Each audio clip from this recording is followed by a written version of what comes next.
자, 4번입니다. 순물질과 혼합물을 구별하는 방법인데요. 자, 고체 플러스 액체 혼합물을 끓는 점을 가지고 이게 순물질인지 혼합물인지를 구분을 한번 해보겠습니다. 고체 플러스 액체라고 하는 것 중에서 고체는 소금을 얘기할 거고요. 액체는 물을 얘기하겠습니다. 자, 그래프를 볼게요. 그래프 X축은 시간으로 되어 있고 Y축은 온도로 되어 있기 때문에 시간이 지날수록 온도가 상승하는 그래프 되겠습니다. 자, 그러다가 어떤 특정 온도가 되고 나서부터는 온도가 더 이상 변하지 않는다는 것 관찰할 수 있는데, 여기서 노란색이랑 빨간색이 있어요. 둘 중에 하나는 그냥 순물질일 거고요. 하나는 혼합물일 겁니다. 어떻게 구분하는지 한번 볼게요. 자, 시간이 지날수록 온도가 올라가고 있기 때문에 지금 가열하고 있는 중이겠죠. 그러다가 더 이상 온도가 분명히 가열을 하고 있으면 온도는 계속 올라가야 돼요. 근데 더 이상 온도가 올라가지 않고 일정한 구간이 나타난단 말이죠.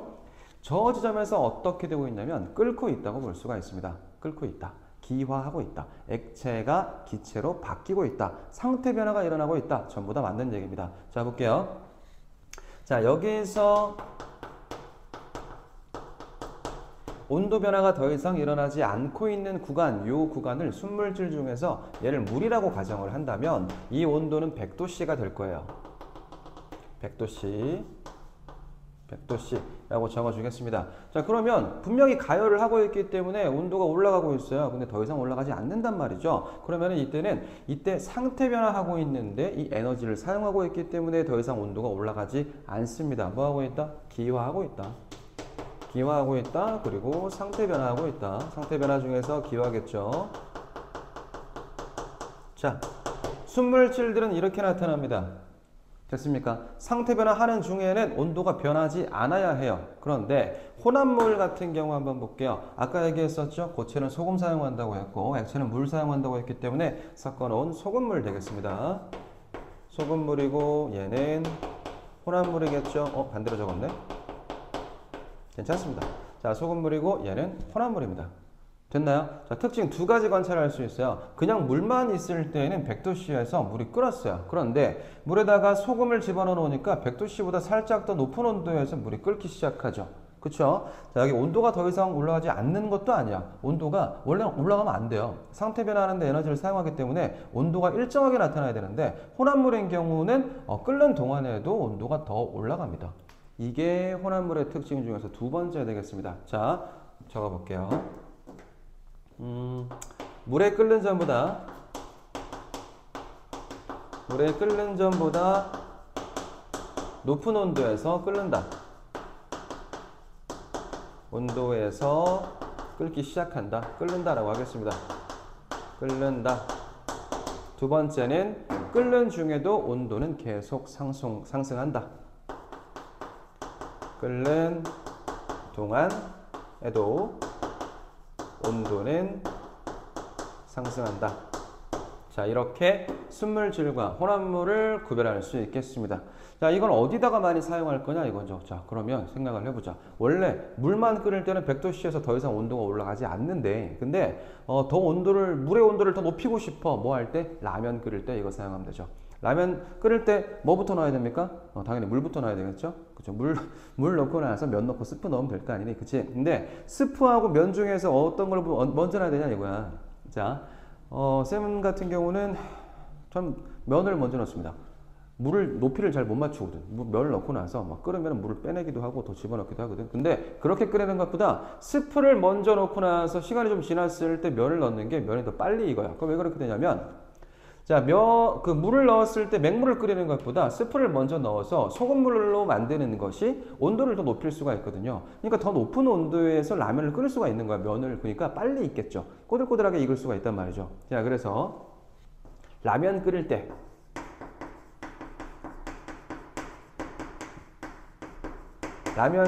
때 스프를 먼저 넣는다. 그러면 온도를 더 높일 수가 있기 때문에 더 꼬들꼬들하게 혹은 빨리 익혀서 먹을 수가 있겠다. 그리고 하나 더 비슷한 맥락인데 달걀 삶을 때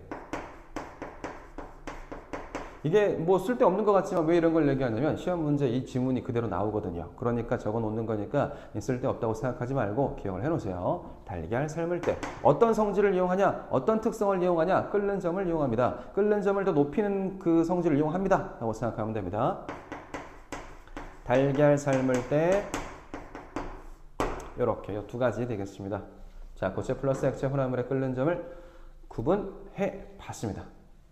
자, 두 번째, 고체 플러스 액체 혼합물의 이번에는 어는 점을 한번 살펴볼게요. 어는 점이라고 하는 것은 냉각했을 때 액체에서 고체, 그러니까 물에서 얼음으로 바뀌는 그 지점의 온도를 얘기하는 거겠죠. 어는 점. 어떻게 되나? 노란색과 붉은색 두 가지가 있습니다. 한 가지는 어는 점에 도달했을 때 더 이상 온도 변화가 없어. 쟤는 순물질이겠죠. 순물질 중에서 물. 그럼 여기서 0도가 되겠죠. 물의 어는 점은 0도니까 여기가 0도씨가 됐다라고 볼 수가 있겠습니다. 자, 두 번째, 0도씨에서 물이면 그냥 얼어야 돼요. 근데 0도씨에서 얼지 않았어요. 0도씨보다 더 낮은 온도까지 내려갔는데 거기서도 아직 액체 상태로 있을 수가 있다는 겁니다. 그러다가 0도보다 더 낮은 온도에서 얼기 시작했고 완벽하게 또 얼음이 되지도 않았어요. 어는 동안에도 온도가 더 내려간다라고 하는 것은 아직까지 어는 중간에도 계속 그 물 상태로, 액체 상태로 남아 있다는 거예요. 이거는 혼합물입니다. 혼합물 이고요. 소금물이 될 수도 있고 아니면은 물하고 다른 것들 섞어놔도 상관은 없어요. 물하고 알코올하고 섞어 놓으면은 이것도 혼합물이죠. 에탄올 수용액이라고 볼 수도 있어요. 그다음에 물하고 다른 성분도 물에다가 염화칼슘이 섞여 있어요. 뭐 이런 것들도 있을 수 있습니다. 자, 예시를 들어볼게요. 그리고 특징도 먼저 한번 보겠습니다. 자, 원래 어는 점보다 더 낮은 온도에서 얼기 시작했다. 이게 첫 번째 특징이에요. 어는 점보다 낮은 온도에서 얼기 시작한다. 언다. 이게 뭐냐? 잘 얼지 않는다는 거예요. 그쵸? 자, 저기 끓는 점보다 높은 온도에서 끓는다는 얘기는 잘 끓지 않는다는 걸 얘기하고요. 어는 점보다 낮은 온도에서 언다는 거는 잘 얼지 않는다는 것을 의미합니다. 그렇죠? 그리고 어는 동안 온도는 더 내려갑니다. 됐습니까? 자, 이거는 잘 얼지 않아야 하는 상황에서 이렇게 혼합물을 섞어가지고 잘 얼지 않게 만들어 준다는 거예요. 보통 어디 많이 쓰이냐면 자동차에 많이 쓰입니다. 자동차가 운행을 하다가 멈췄어요. 멈추고 집에 주차를 해놓고 집에 올라갔어. 다음날 내려올 거란 말이죠. 자, 그러면 우리 자동차에서 액체 성분이 들어가 있는 게 어떤 게 있냐면 저거 있어요. 워셔액이라고 해서 자동차 앞에 창문 이렇게 닦는 거 있죠. 거기에 뭐 지익 누르면 물이 지익 나온단 말이야. 근데 걔를 물로 사용했어. 한겨울이야. 그럼 어떻게 돼요? 그냥 맹물을 사용했을 때는 얘를 얼어가지고 눌러봤자 안 나오겠죠. 그쵸? 그러면 어떻게 해야 돼? 얘를 혼합물로 해가지고 잘 얼지 않게 만들어 놔야 된다는 얘기죠. 자동차에 워셔액 있어요. 워셔액이 아니고 워셔액. 이거는 혼합물로 만들어 놔가지고 잘 얼지 않게 만들어 줘야 되고요. 그 다음에 부동액이라고 있습니다. 자동차의 부동액. 이 부동액은 자동차가 엔진을 돌리려면 엔진이 너무 뜨거워지잖아요. 그렇죠? 이 자동차의 엔진을 식혀주는 그 액체를 부동액이라고 하는데 이 부동액도 그냥 맹물을 사용하면은 자동차가 어떻게 되겠어? 겨울에 주차했어. 다음날 내려왔어. 엔진을 돌리고 있어요. 근데 이 자동차를 엔진을 식혀야 돼. 부동이 얼어 있어. 안 돼요. 그래서 얼지 않게끔 이것도 혼합물로 만들어 와서 잘 얼지 않게 만들어 주겠다. 그 다음에 얼음에다가 그냥 겨울이에요. 한겨울입니다. 한겨울에 어떤 흰색 가루를 바닥에 얼어 있어. 바닥에 얼어 있는데 흰색 가루를 쫙 뿌렸어요. 그 얼음이 녹는 거 본 적 있었을 거야. 그 녹는데 뭘 뿌렸을 거예요? 염화칼슘입니다. 염화칼슘. 얘를 뿌려주면 어떻게 됩니까? 바닥에 소금 뿌려도 상관은 없지만 얘를 뿌렸을 때 효과가 더 좋게 나타납니다. 바닥에 염화칼슘을 뿌려주면 그 얼어있던 얼음이 녹기 시작한다는 거죠. 뭐가 됐기 때문에? 혼합물이 됐기 때문에 녹기 시작하는 거고요. 또 다른 원리가 있기도 한데 일단 이것만 보면 됩니다. 얼음과 염화칼슘이 섞여서 얼음만 있을 때는 순물질이라서 어는 점이 0도씨에서 얼었지만 두 가지 물질이 섞이면서 혼합물이 됐으니까 0도씨에도 얼지 않고 녹아 있을 수가 있겠다. 왜? 어는 점이 더 낮아졌기 때문에. 그렇죠? 됐나요? 어는 동안에 또 온도가 더 내려간다. 두 개 섞여 있으면 하여튼 얼음을 녹일 수가 있다는 겁니다. 자, 요렇게 워셔액, 부동액, 염화칼슘 요렇게 나오면은 어는 점을 낮춰서 얼지 않게끔 만들어 주겠다는 특징 되겠습니다. 됐나요? 자, 그 다음 세 번째 볼게요.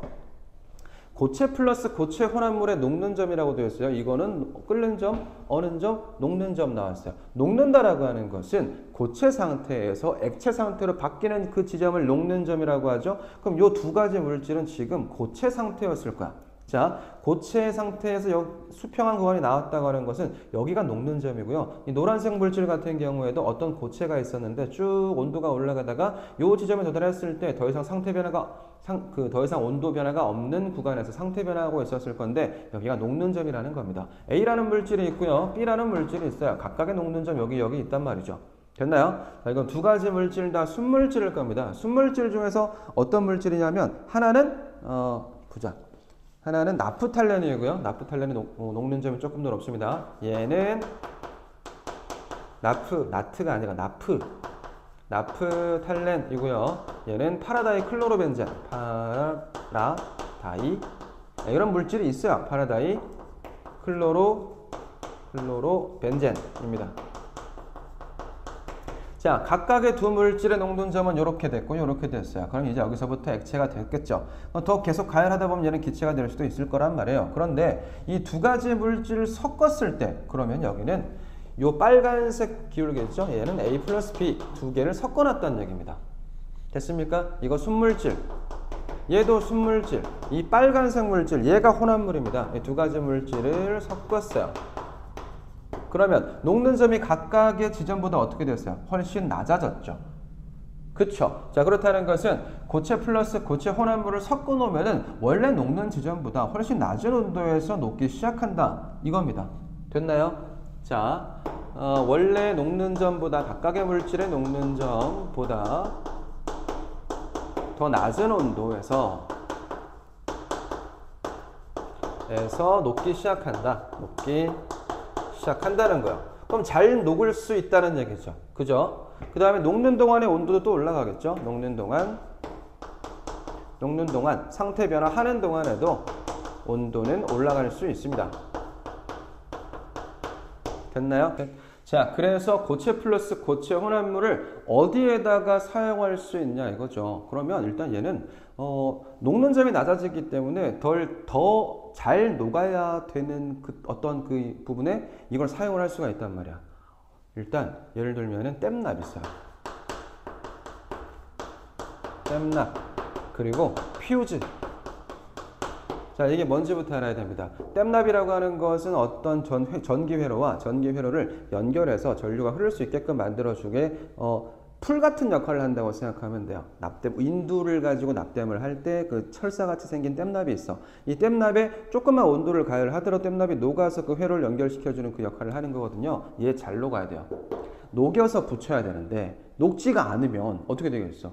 역할을 못 하는 거죠. 그렇죠? 땜납하고 퓨즈는 전류가 흐를 때 전류가 흐를 때 생각보다 과전류가 흐르게 되면 도선에 열을 받습니다. 도선에 열을 받았을 때 특정 이상의 열을 받았을 때 전선이 끊어질 수 있게끔 도와주는 게 이 퓨즈입니다. 우리 집안에 있는 그 두꺼비집이라고 있어요. 두꺼비집. 거기 안에 들어있는 게 퓨즈입니다. 우리 집안에 흐르는 전류가 과전류가 흘렸어. 그때 모든 전기기구의 연결을 끊어주는 역할을 하는 게 이 퓨즈라고 볼 수가 있습니다. 녹는 점이 낮아야 되는 특징을 이용하는 것. 자, 그렇게 해서 1번과 2번 세 번째 순물질과 혼합물을 구별하는 방법, 끓는 점과 녹는 점 그리고 어는 점 세 가지를 가지고 순물질과 혼합물을 구분해 봤습니다. 여기까지.